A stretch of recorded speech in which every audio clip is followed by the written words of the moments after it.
So I've painstakingly gone through the top 10 challengers in this Kyoto Driving Park 1 hour endurance race to create an average horsepower for the field, and it turns out the car I'm going to be using in today's video has an 80 horsepower deficit. Better yet, it's 180 horsepower down on the main rival for this race, Solis in the Alfa Romeo 8C Competizione. But it's this car's lightness and agility that makes it absolutely dominate.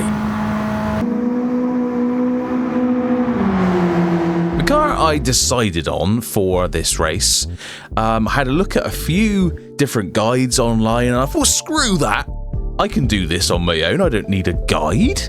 I went with the Alpine A110, pure agility.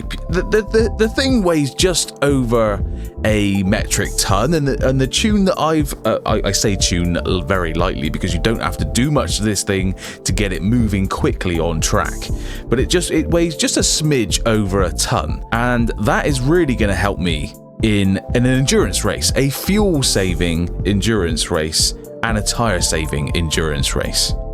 So here it is then, the Alpine A110, no wide body and no engine swap. The only thing I have done is added the front splitter, the side skirts. The side skirts don't affect the PP, which is nice, but the wing and the front splitter do. So you need to keep that in mind. Although I think adding that lower rear wing actually reduced the PP. So I thought that was quite nice. I got some aerodynamics to play around with, but I also got some room to apply some tuning upgrades. And these are the tuning upgrades that I applied. I meticulously went through and methodically chose what I was going to upgrade. I didn't want to increase the horsepower of the car too much because I knew that was just going to ramp up the PP. I really wanted to dial in and nail the handling of this car. That's why I've increased or reduced the weight of the car a little bit. We've got the sports brake kit on there. Again, if you choose that, the racing sports brake kit is really going to ramp up that PP. So that's why I've not included many racing components. They're not needed, in fact. So we've got the power restrictor and the ballast. That's to enable me to fine and tune the PP. I hate saying PP at this stage.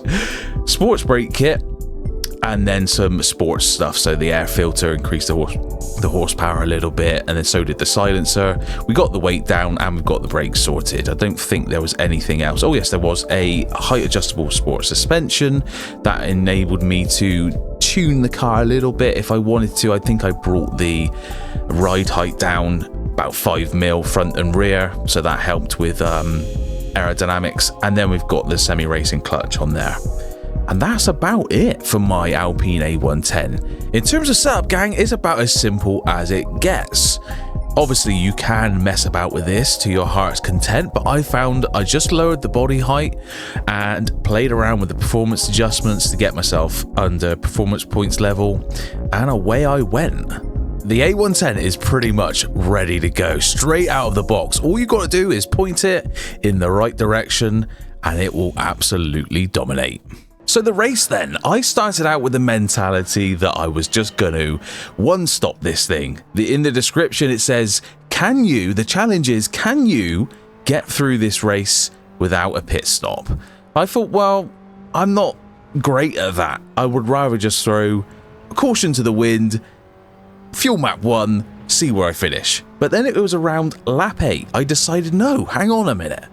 This car, let's play to its strengths. Tire wear was going to be good and the fuel was going to be good just because of how light this thing is. So around lap 8, I decided to go for it. I was going to go for the no stop.